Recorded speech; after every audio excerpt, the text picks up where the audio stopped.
நீலகிரி மாவட்டம் குன்னூர் மேட்டுப்பாளையம் தேசிய நெடுஞ்சாலை பகுதியில் வறண்டு கிடக்கும் அருவியின் பாறைகளில் காட்டு யானைகள் கூட்டம் தண்ணீர் தேடி அலைந்தது.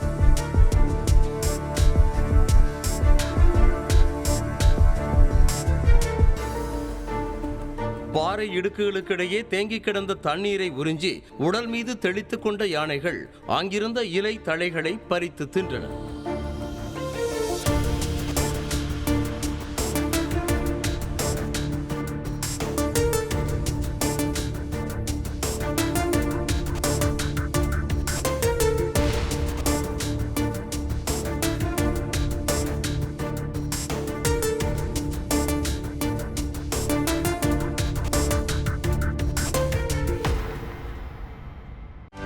செய்திகளை உடனுக்குடனும் துல்லியமாகவும் தெரிந்து கொள்ள சப்ஸ்கிரைப் பண்ணுங்க.